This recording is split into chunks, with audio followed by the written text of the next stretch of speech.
Bonjour, good morning. I want to start off today just reflecting on the leak in the United States and what it must feel like for people in the United States, for women to wake up to see their fundamental right to have a legal abortion potentially and very dangerously threatened. It looks like it will be overturned, and that's something deeply concerning. We know that when abortion rights are denied or when abortion services are denied, the result is women die. And it's deeply concerning to see that happen. In Canada, the right is secure, but what we're seeing as a trend and as a problem is the access is in question. Many communities do not have access to legal abortions in their communities, and women have to drive hundreds of kilometers. And so that's something we have to continue to fight to expand, to make sure access is there. The right is important, but what's even more important than the right is access to that right. And so in Canada, we're going to continue to fight to make sure people do have access and that those services are available. What we're here to announce today, or what we're here to support, is our Member of Parliament, Taylor Bachrach, put forward a private member's bill on lowering the voting age, something we think is fundamentally important, and we believe it'll be a step to strengthen democracy, to encourage more participation, and we've seen great evidence that that's what happens. Young people, 16, at the age of 16, participate in society, they work, they pay their taxes, they are able to drive, they're able to get married, and they should be able to vote. And one of the strongest arguments for why we believe that this is so important is that young people are more than ever going to be impacted disproportionately by the decisions we make today. And some of those decisions include, of course, the climate crisis, which will most directly impact young people. And so they should have a say in what happens. Secondly, the housing crisis, which is one of the biggest crises that as a society we're up against, that is also going to disproportionately impact young people. So those two really crucial questions, young people should have a say in how that is dealt with, how those questions are responded to. So we strongly support this bill. I want to thank Taylor Bachrach for bringing this forward. And of course, it'll have our full support. We want to encourage all members of Parliament to support. It's not a political issue in the sense it's not a partisan issue. It's a political issue in the sense it's one to strengthen our democracy, and we think it's so important to have the support. In that, on that question, we have a special guest, Dr.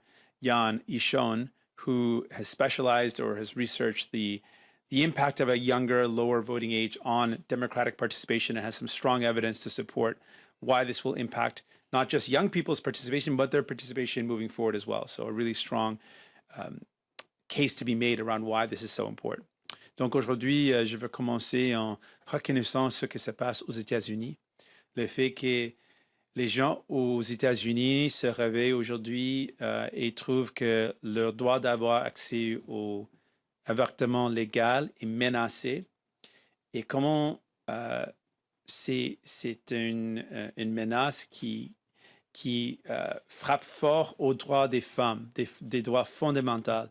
Et c'est quelque chose qui est vraiment concernant. Et mes pensées sont avec les femmes aujourd'hui qui vivent dans un pays où leur droit fondamental est menacé comme ça. Aux États-Unis, au Canada, notre droit est fort, mais la question ici, c'est accès au service d'avortement.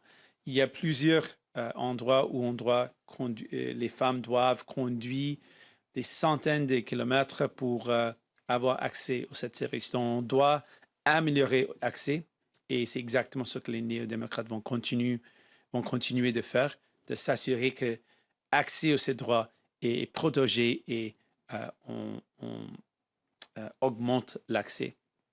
Et aujourd'hui, on est ici aussi pour appuyer le projet de loi de Taylor Bachrach. C'est un projet de loi pour réduire l'âge pour voter, et ce projet de loi va réduire l'âge pour voter à 16 ans.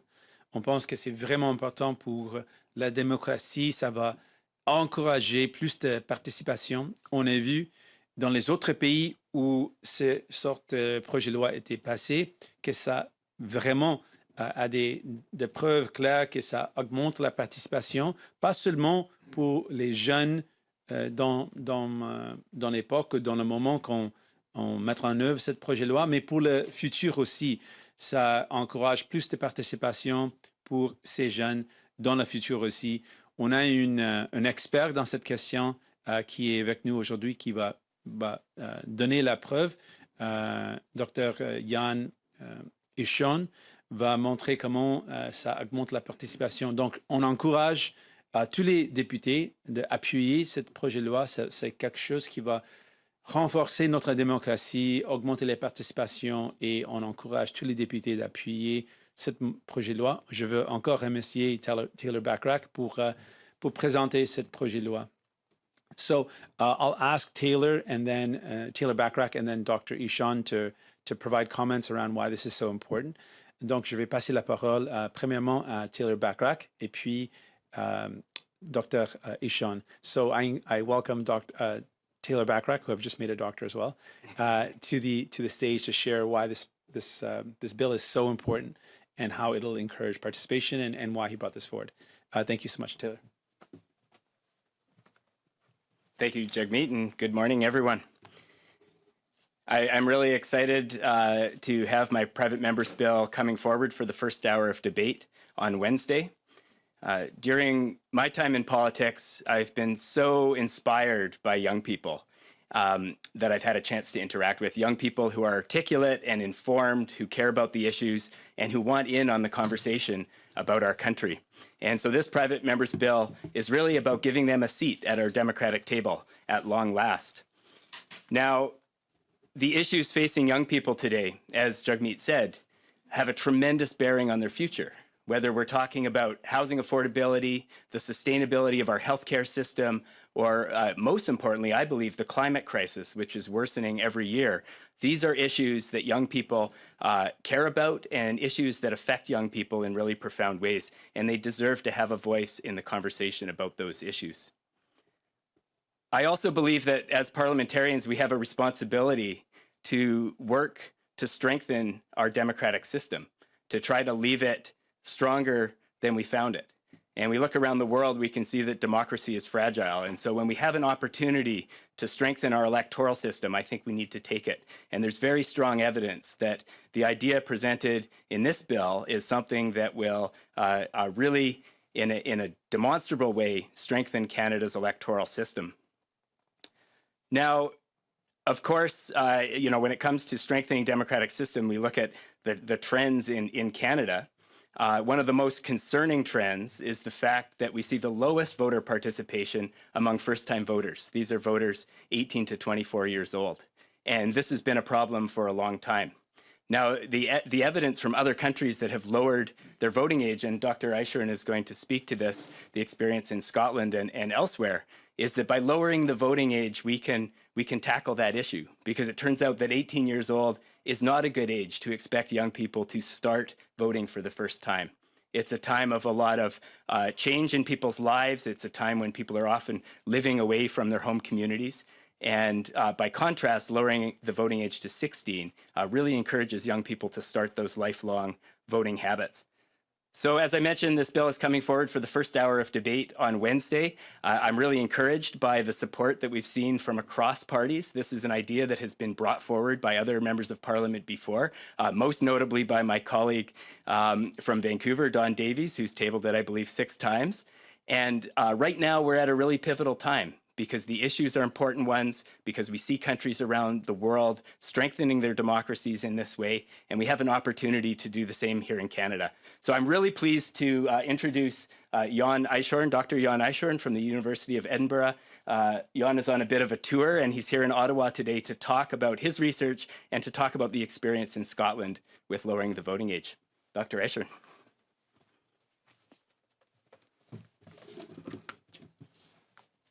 Thank you very much for having me, and it's fantastic to see the debates on votes at 16 taking place in Canada in this way now, because about 10 years ago we didn't have a lot of data and experiences of what happens when the voting age is lowered, but since quite a lot of countries have done this, and the evidence in many regards is quite clear.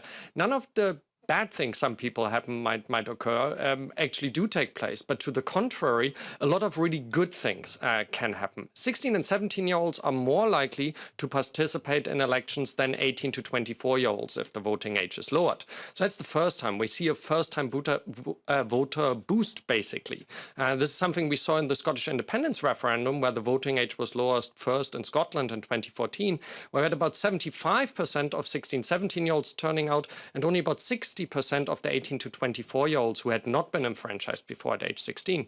But it's not just the Scottish experience that shows us this. In Germany, most recently, we've seen the biggest increase in voter turnout in federal elections in those states in Germany that have a voting age at 16, so where young people had an earlier opportunity to do this. And similar results we see from Austria and Latin American countries.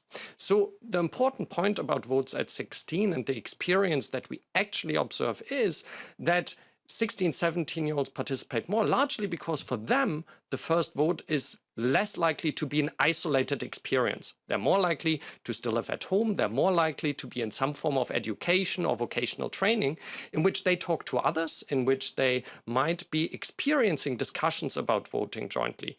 And really importantly, when young people do this, they also have an impact on the rest of society. So what we've seen is that a lot of those young people then positively contribute to democratic debates.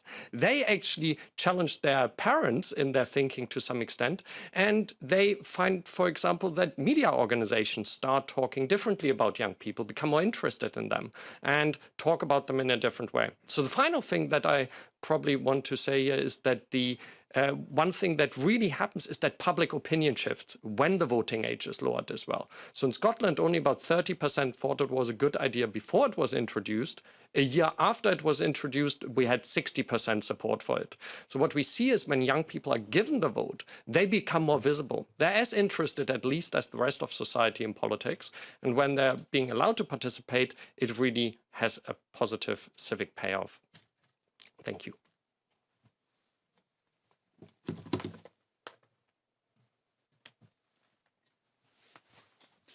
Thank you so much, Dr. Eichhorn. Thank you, of course, Taylor Bachrach. And we absolutely believe this is a fundamental question of strengthening our democracy. We support it, and we encourage all members of parliament to vote in favor of lowering the voting age to 16 so we can get more participation, start off people in the right way. And what we see is long-term continued participation. So it's a great idea, and we strongly support it. With that, we are ready for any questions you have. On est prêt pour vos questions. Nous allons commencer avec les questions dans la salle. Pour les journalistes qui se joignent à nous via Zoom, utilisez la fonction « Lever la main » pour poser une question. Bonjour, M. Singh, Louis Blouin de Radio-Canada. Je voudrais revenir sur le dossier de l'avortement aux États-Unis. Est-ce que vous croyez, si la Cour suprême finit par effectivement renverser ce droit à l'avortement, croyez-vous que ça peut avoir un impact ici au Canada? Est-ce que ça pourrait, à vos yeux, renforcer un courant anti-avortement? Croyez-vous vraiment qu'il peut y avoir un impact de ce côté-ci de la frontière? Comme j'ai dit, c'est quelque chose qui me rend triste que ça se passe aux États-Unis, et je pense aux femmes qui sont vraiment à ce moment menacées par une menace sur leurs droits fondamentaux. Ici au Canada, je ne crois pas qu'on ait un problème avec le droit. Le droit est fort ici. On a un fort appui d'accès au avortement légal. Mais la question au Canada, c'est vraiment accès au avortement légal. Donc ça, c'est la grande question au Canada, et où on doit mettre nos efforts pour améliorer l'accès, augmenter l'accès. Ça, c'est vraiment une question. On a vu au Nouveau-Brunswick cette problématique qui a été fermée à cause du manque de financement provincial. Donc, on a des problèmes au Canada avec l'accès, mais on n'a pas, dans mon avis, on n'a pas un problème avec le droit. Le droit est fort. Justement, vous le mentionnez vous-même, c'est une compétence en grande partie provinciale. On a vu ce qui s'est passé au Nouveau-Brunswick. Qu'est-ce que le gouvernement fédéral peut faire pour augmenter l'accès sans contrevenir au champ de compétences des provinces? Donc, la question de comment on finance les services d'avortement, c'est une question aussi de la loi canadienne sur la santé. Donc, le fait qu'on doit financer les services, on a des principes dans le droit canadien sur la santé. Ça, c'est l'outil qu'on peut utiliser pour encourager que les services d'avortement soient couverts, soient financés. Donc, cet outil, c'est essentiel. Si une province ne finance pas les services d'avortement, c'est une brise potentielle de le droit canadien sur la santé. Donc, on doit utiliser ce droit pour encourager le financement de tous les services de santé essentiels, et l'avortement est un service essentiel qui doit être inclus avec le financement. Donc, ça, c'est l'outil qu'on doit utiliser. Et dans le passé, le Canada a utilisé ce droit, mais spécifiquement avec le droit d'avortement, le gouvernement libéral n'a pas utilisé cet outil, et c'était une manque de responsabilité, le fait qu'ils n'ont pas utilisé ce droit pour défendre l'accès aux services d'avortement. Kevin Gallagher, CTV National News. I just want to follow up on Louis' question, but in English, of course. Yes. And maybe You advance. could have just shouted in English. I would have done it. That's okay, but I think that I just want to advance it a little bit, because you're saying that you're confident that the right is protected for a safe abortion and legal abortion for women in Canada, but certainly there are groups here that are trying to reverse that right. And we often see political trends that become popular in the United States sort of show up here 5 years later. So why do you have such confidence? Well, it's something that there's broad support for. We have very strong laws in place that continue to support the right to having access to abortion in Canada, and overall Canadians are by far in the majority are in support of it. And so the law is very stable. We've seen, as much as we've criticized conservative governments for many other things, favoring the ultra rich and giving tax credits away to rich companies and then letting them leave with the jobs and the factories to other countries. Harper, for example, being in power, that was not a law that was reversed when a conservative was in power and prime minister. Of course, with other governments, it's not been a question at all. So in that sense, the trend in Canada is the law is supported and strong, but really it is a question of access. And I just want to highlight how the access really undermines the fact that the right is there. If you live in a community where there is no abortion services, no clinic you can go to, hospitals that don't provide that service, or limited access to hospitals, it means for women that they've got to go very far distances to get that service. And that lack of access really undermines the right being there. So I think what we really need to focus on in Canada is doubling down on making sure everyone has access, meaningful access, where they don't have to drive hundreds of kilometers to go to a hospital or a clinic. That's where we should be putting our efforts. The law is very strong in Canada. The right is protected, but the access is something we need to improve. I'm going to do something I don't like doing, but do like a double-barreled question here. And one is for you, Mr. Singh, and one is for Jan. So I'll start with you, Mr. Singh, around the voting age. Forgive me for maybe having a cynical approach here, but obviously you have made a very big push from a political strategy point of view. You're on TikTok.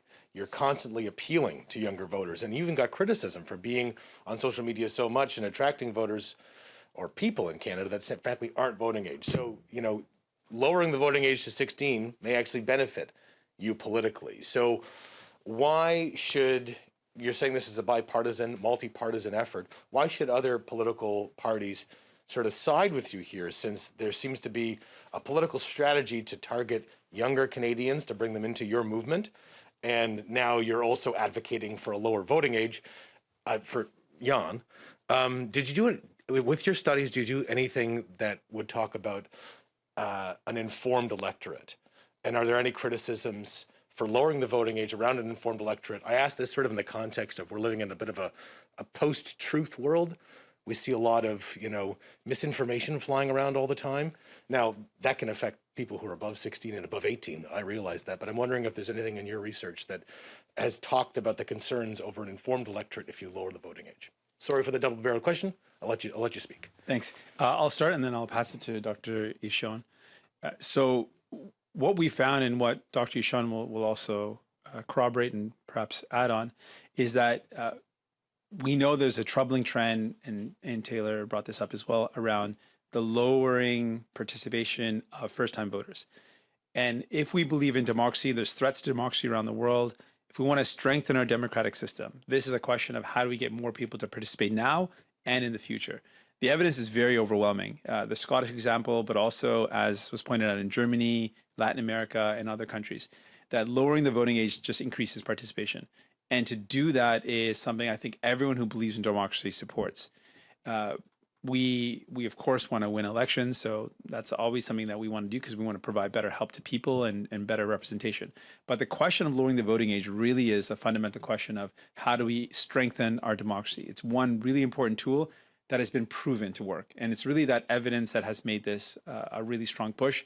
In the past, as Taylor mentioned, we had previous members of parliament that pushed for it, not just our own Don Davies, but also the Liberals. In 2005, I believe, Mark Holland also tabled a bill, who's now the House Leader, on lowering the voting age. It is really a question of strengthening democracy, but now what makes it even more pertinent is because we've got really good evidence that shows that not only does it increase participation for the young people, that first-time voters, but it actually stays with them for their life, and that we see longer participation over the long run.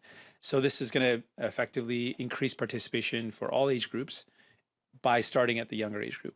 There's many reasons why, and it will eventually mean that more people will vote. And more people voting in a democracy is good. It's effectively what we want a democracy to represent, the participation of all people and more people, so that our elections are strengthened, that people believe in the institutions, and that they reflect the desires of people. So this is really about making our democracy stronger. And it happens that the evidence shows lower participation or lower age participation will increase the participation over a lifetime of someone. And that's something that if we can have clear evidence that somebody's going to have that outcome, I think we can't help ourselves if we are defenders of or believers of democracy to support such an initiative. And then I'll pass the OK, en français, cette question. Donc, oui, absolument, on veut gagner pour aider les gens parce qu'on pense que la représentation des néo-démocrates va améliorer les conditions de vie pour les familles, pour les travailleurs. Mais avec cette question, c'est vraiment une question fondamentale de comment on peut renforcer la démocratie. Et on a maintenant la preuve avec les exemples des autres pays qui ont fait la même chose, qui ont réduit l'âge pour voter à 16 ans. On a vu que ça augmente la participation, pas seulement pour les premiers voteurs, la première fois de voter, mais aussi pour toute la vie de cette personne qui commence de voter à 16 ans. Donc, ça a l'impact d'augmenter la participation pour tous les âges. Et si dans un pays démocratique, où on a vu des menaces sur la démocratie en général à travers le pays avec le fascisme, si on croit profondément dans le système de démocratie, dans la participation, et on a une option avec la preuve qui peut augmenter la participation, je crois que tous les gens qui pensent que la démocratie est importante doivent appuyer cette approche. And with that, I'll pass the mic to Dr. Eichhorn to add in the specific questions that were asked for him. Thank you. Yes, it's one of the most common questions, obviously, often asked how informed young people are. The first thing that's really important is if the voting age is lowered to 16, it actually has a causal effect on young people. So 16, 17-year-olds are more likely to get more information than they otherwise would have because, suddenly they're engaged. So often we look at the causality sometimes the wrong way and kind of this is the starting position of young people. But it's the other thing. If we enfranchise young people, they get to actually engage, and they do. And the interesting thing there is, yes, a lot of young people get information through social media, but nearly all young people who get political information through social media, for example, also look at other sources. So they access established media through social media, who all have obviously outlets there. So actually quite often young people use a greater variety of information sources on political information and less partisan information sources than their parents, for example, do. So in that regard, what we often find is that young people themselves, when they then engage in political discussions, that they are more critical they are more self-critical, actually, about their own abilities. So it's one of the really interesting things that comes out is that young people, especially when they're engaged, are asking more questions, so to speak, have less preformed opinions.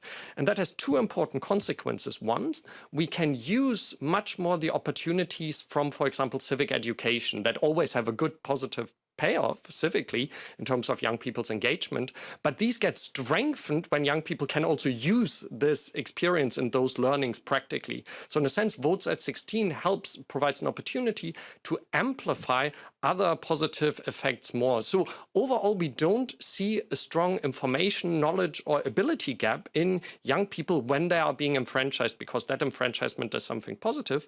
But on top of it, actually, there's some evidence in a few of those countries that young people do engage in a slightly more critical way. In Scotland, for example, this resulted in the BBC, so the UK's public broadcaster, to have the final television debate with politicians around the Scottish independence referendum, only with an audience of 16 to 17-year-olds. So I worked with some of the journalists in working with young people, and they said this was because they ask better questions, more interesting questions. They actually engage with arguments because they learn how to do this in school.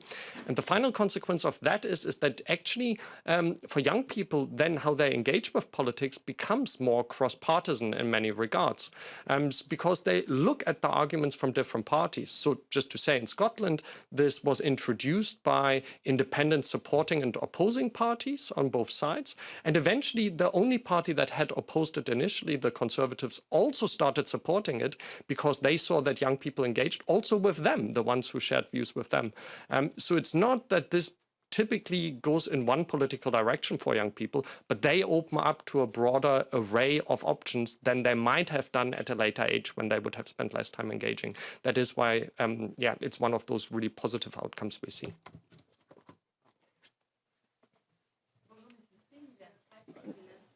Excuse-moi. Bonjour Monsieur Singh, Inès Lombardo de Franco-Presse. Au Nouveau-Brunswick, je reviens sur le projet de loi de vote à 16 ans. Au Nouveau-Brunswick, il y a quelques années, les libéraux avaient promis d'appuyer ce projet de loi, qui était un projet de loi de la sénatrice McFedran, je crois. Et en comité, ils l'ont suspendu. Donc j'aimerais savoir si vous pensez avoir l'appui, vous êtes certain d'avoir l'appui des libéraux sur ce projet de loi-là pour ce. Merci. Je vais passer cette question à Taylor parce que je pense qu'il a plus d'informations sur l'appui sur le terrain. Je peux dire que, comme j'ai dit, je pense que je l'ai dit en anglais, il y avait dans le passé des libéraux qui ont proposé le même projet de loi au niveau fédéral aussi. Donc, j'ai donné l'exemple de Mark Holland, qui est maintenant le leader en chambre pour les libéraux. Il a proposé ce projet de loi dans le passé. Et je crois que tous les partis doivent appuyer ce projet de loi pour les raisons que Dr. Eichhorn a données, que effectivement, ce qui se passe, c'est que les jeunes sont moins partisans que les adultes et ils sont plus ouverts à écouter les autres opinions des autres partis. Donc, c'est quelque chose qui, comme on a dit, renforce la démocratie. Donc, on croit que les autres partis vont appuyer. Mais je pense que Taylor a plus d'informations sur ça, mais ça va être en anglais. Mais peut-être Taylor peut donner la température avec les autres partis. Maybe you could give a little sense of what's going on. Across parties? Yeah. Thanks for the question. One of the reasons I brought forward this bill is because it does have a history of cross-party support. In 2005, as Jagmeet was saying, Mark Holland, who's now the government House leader, brought forward this bill, and it had a debate in the House. And at the time, all of the speakers at second reading were in support of the concept of lowering the voting age. And so in conversation with MPs from other parties over the past number of weeks, I've been really encouraged by the interest and support. Of course, we'll see what happens at second reading. But this is an idea, I think, that transcends parties. This is about strengthening our democracy, and that's something, as parliamentarians, I believe we all have an interest in, and we all strive to achieve in our work. So I'm hopeful that we'll get it to committee where we can hear more of the kind of evidence we've heard from Dr. Eichhorn today, and that eventually, when it comes back in the fall for the second hour of debate and a vote, that this is passed on to the next stage, because I think it'll be a huge improvement in our democracy here in Canada. Merci. Monsieur Singh, pour reparler de l'avortement, on connaît la position de certains candidats à la course à la chefferie conservatrice. Je reprends la question de mon collègue, mais est-ce que vous n'avez pas, dans ce cadre-là, est-ce que vous ne craignez pas certains certaines positions. Et est-ce qu'il y aurait pas quelque chose que vous pourriez faire dans le cadre de votre alliance avec les libéraux? Et la deuxième question, est-ce qu'on peut faire quelque chose dans l'Alliance pour renforcer le droit d'avortement? Ça, c'est votre question? OK. Donc, oui, j'ai des craintes quand on a des candidats pour la chefferie d'un parti qui n'appuie pas le droit d'avortement. Ça soulève des craintes, bien sûr, mais je crois profondément que au Canada, c'est clair que les Canadiennes appuient fortement le droit d'avoir un avortement légal. Donc, cet appui à travers le pays est vraiment fort. Et ce qu'on peut faire, c'est exactement ce qu'on a dit, qu'on doit faire. On va continuer de pousser pour plus d'accès. C'est vraiment essentiel parce que si on dit au Canada, oui, on a les droits, mais une femme habite dans une ville, une communauté rurale, où elle ne peut pas accéder à ce droit, c'est inutile d'avoir un droit sans avoir accès. Donc, c'est vraiment question d'accès. On va continuer de pousser pour plus de financement, plus d'accès, particulièrement dans les communautés rurales où les hôpitaux sont trop loin, parce que c'est vraiment important d'avoir cette option locale et ça doit être accessible et on va continuer de se battre pour ça. Dans notre entente, cette entente nous donne le pouvoir de continuer de pousser pour plus de choses qui ne sont pas dans l'entente spécifiquement. Donc, un exemple, c'est le fait qu'on doit et on veut augmenter les financements en général de nos soins de santé pour le défendre, mais aussi spécifiquement pour le droit d'avortement, on peut et on va continuer de pousser pour plus d'accès, pour plus de financement, parce qu'on croit que c'est vraiment important. Bon, là, c'est à mon tour pour vrai. Mylène Crête de la presse. Sur l'avortement, vous dites, bon, le droit au Canada est fort, j'ai pas de crainte par rapport à ça. Mais vous pensez pas que si la Cour suprême des États-Unis enlève le droit fédéral là-bas, que ça pourrait galvaniser des groupes qui, justement, veulent limiter l'accès à l'avortement au Canada? Comme la question a été posée en avant, et je pense que j'ai oublié de dire que oui, c'est vrai qu'on a vu les impacts des décisions aux États-Unis galvanisent ou encouragent les gens au Canada. Oui, ça se passe. Mais ce n'est pas une majorité des gens. Donc, c'est clair qu'au Canada, le droit est fort, la population appuie ce droit, la grande majorité des Canadiennes appuient ce droit. Donc, au Canada, ce droit, donc, c'est vraiment clair que le droit est protégé. Mais comme j'ai dit, et je veux répéter une dernière fois, que c'est vraiment important qu'on reste vigilante, que l'accès est vraiment en question et en péril dans plusieurs comtés ou communautés à travers le pays. Donc, ça, c'est vraiment important pour renforcer le droit, de renforcer l'accès. Donc, ça, c'est où on va mettre plus des efforts. Le droit, comme j'ai dit, avec la population canadienne est fort. Oui, il y a des gens qui critiquent cette position. Il y a une communauté des gens qui s'opposent à ce droit, mais la grande majorité appuie ce droit et c'est vraiment quelque chose de protégé dans notre système de loi et dans notre système de santé. Vous avez parlé tout à l'heure de la loi canadienne sur la santé, là, que le gouvernement fédéral peut utiliser ça pour améliorer l'accès à l'avortement dans les provinces. Ma question est comment est-ce que ça peut se faire? Donc, un exemple, c'est le fait que si un gouvernement provincial ne finance pas les services, les soins de santé entièrement, le gouvernement a un outil pour enlever le financement ou retirer le financement jusqu'au moment qu'il commence de financer tous les services de santé.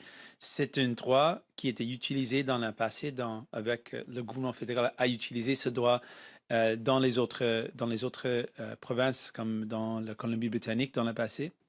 Donc, on a encouragé le gouvernement dans la question d'accès aux services d'avortement au Nouveau-Brunswick. On a encouragé le gouvernement, on a exigé effectivement le gouvernement d'utiliser ce pouvoir dans le cas d'une clinique à Fredericton où le gouvernement provincial a arrêté de financer les services d'avortement. Donc, c'est un outil qui fonctionne. Le gouvernement a utilisé ça dans le passé et c'est un outil que, un autre exemple, où le gouvernement n'a pas utilisé ce pouvoir dans le cas de Nouveau-Brunswick. On exige que la loi canadienne sur la santé doit être renforcée et c'est une loi qui permet au gouvernement fédéral de s'assurer que les provinces financent les services de santé entièrement et ça inclut les services d'avortement. Hi, so Joy Spear Chief Morris, Globe and Mail. This is a question for Mr. Singh and perhaps Mr. Bachrach. I apologize if this is repetitive in English, but follow up to kind of the previous question. You said there is, collectively a lot of bipartisan support for this bill, but similar bills have been tabled, you said, at least 6 times. So why are you so confident that this bill in particular will pass through debate?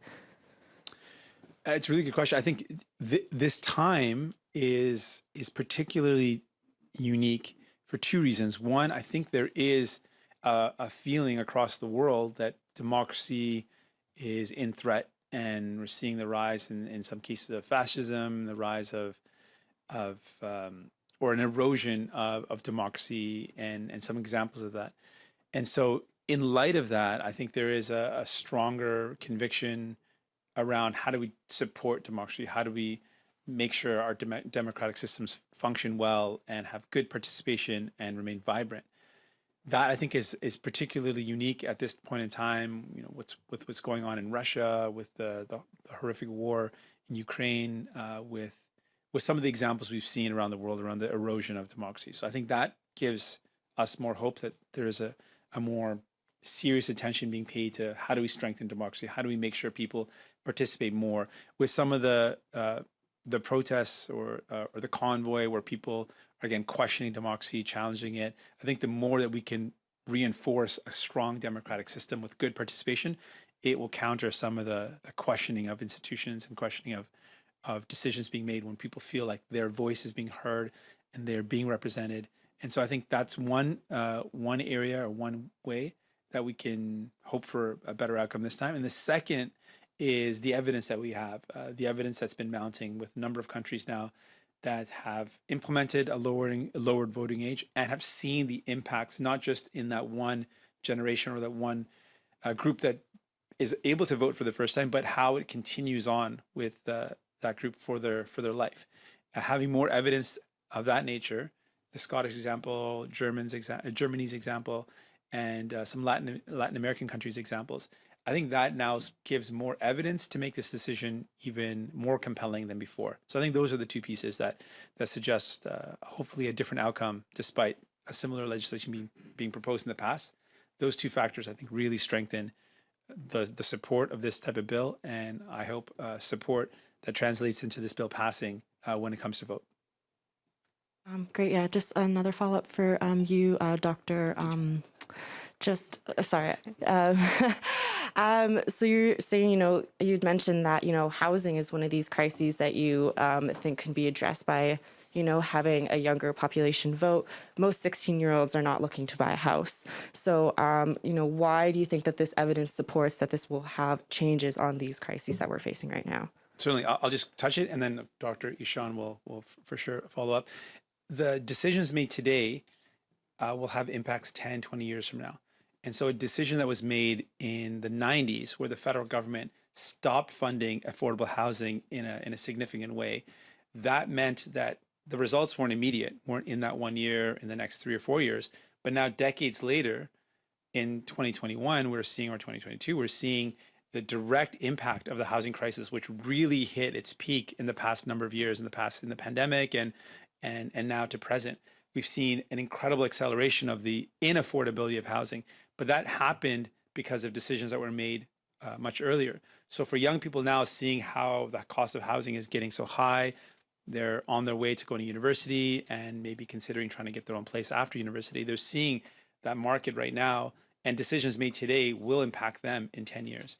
And so similarly with the environment, we're already seeing that catastrophe right now in our lives, but that can only get worse if we don't make the right decisions. And it'll be in 5 or 10 years where we're feeling the devastating impacts. So young people making decisions today that around crises that impact their future, I think is very fundamental in finding the right solutions.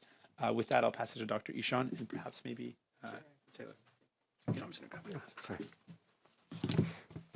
Thank you very much. It's one of the fascinating things when you study young people's political engagement issues is that the issues that they think are the most important are very similar to the rest of the population, actually. So young people even care about things like pensions very much because they're forward-looking, because you could say, why should someone in their 30s care about pensions? Young people care about very similar issues. They just look sometimes at them through a different lens because it's them who are affected by education rather than their children directly, for example. So what we see is that actually housing is one of the top concerns of a lot of young people in a lot of countries because they are reading the news like everyone else and seeing that things are happening. They're thinking about what jobs should they take, should they study at university and so on. So overall, one of the things that actually a lot of the research on Votes at 16 has been able to demonstrate also to politicians, media outlets, civil society organizations has been that they can talk to young people very similarly to adults. Basically, one of the big mistakes that's often been done is to talk about young people just about young people's issues, so to speak. And instead, actually talking with them more broadly is a real opportunity, first of all, for young people also to feel that they're more engaged. And actually, one of the reasons why there's been sometimes surprising cross-partisan support. In Germany, for example, even before they joined the coalition, both center-left parties like the Social Democrats and Greens supported it, but also the economically very liberal party, the FDP in Germany, supported it. And that is because they understood there will be young people for their views who they can talk to if they talk with them more directly and openly. I think that's one of the reasons also why, for example, the Scottish Conservatives changed their mind and saw an increase in engagement of young members, for example, with their party. So it's really important that we don't think of young people just as young people in a sense, but also all those other things that they are, rich, poor, from rural areas, urban areas. So all of that shapes their attitudes, which is a great opportunity to talk to them earlier about them. Just briefly on that question, I think when we talk about issues affecting young people, we often do talk about the future, but there are many issues today that are affecting young people in their lives. I was reading recently about the group of high school students in Ontario that are coming together and pushing for change on the issue of sexual harassment and violence in the high school environment. That is not an issue in the future. That's an issue that's affecting people right now, today. When we talk about the climate crisis, this is not something in the future. This is something affecting people today in their daily lives. I think about the young people in the community in British Columbia that burned to the ground last summer and the profound impact that had on their lives. So that's, I think, as much as we talk about the future, when we talk about young people voting, there are also issues on their mind that affect them in their daily lives that we need to hold in mind.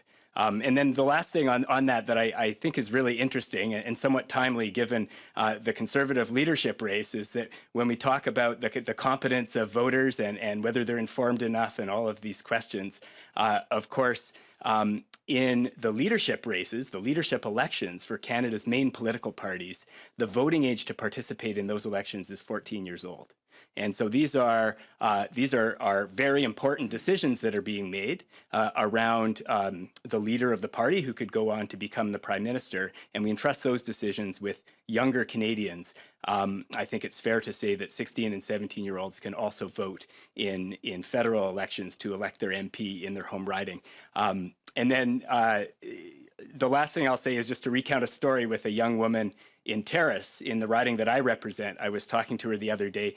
She's 17 years old. We often talk about this bill in the context of 16-year-olds. She's 17, and she said, I'm living on my own, I'm working 2 jobs, I'm going to college, I'm paying taxes, and I can't vote, and I should be able to. So I think that was really a strong message, and certainly one I'll be carrying with me into this debate. Thank you. And the last question will be online. Cormac McSweeney, please go ahead. Can you hear me okay? Yes. Excellent. So I want to get back to the issue of abortion, and I believe you've expanded a little bit more on this in French, but I want to touch on it here in terms of access. You say you feel like the law in Canada is protected, but the issue here is access. As one of my colleagues pointed out, what we see in the States sometimes trickles into Canada.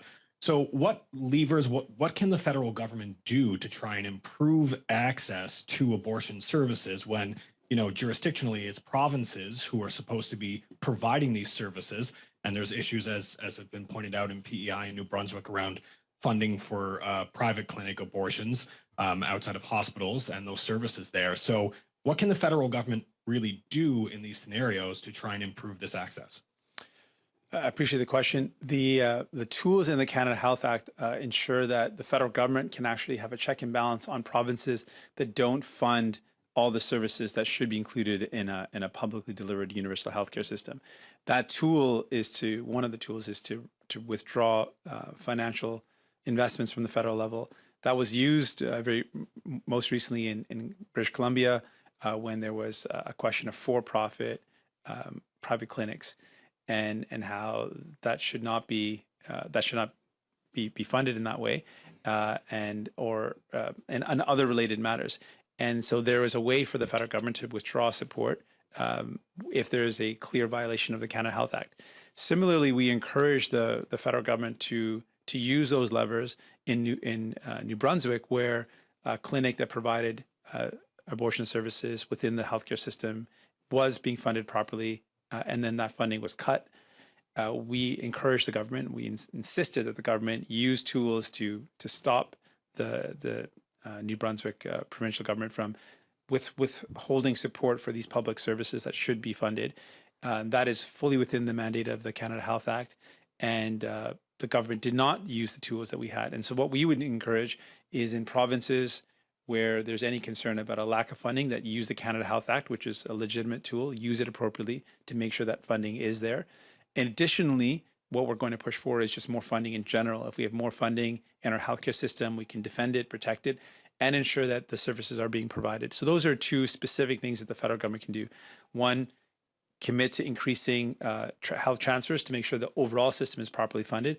And two, in any case where the province is not funding appropriately services that should be appropriately covered by the Canada Health Act and by public health funding, enforce the rules. And one of the tools is to withdraw support if they're not following the principles of the Canada Health Act. And so that's what we would encourage.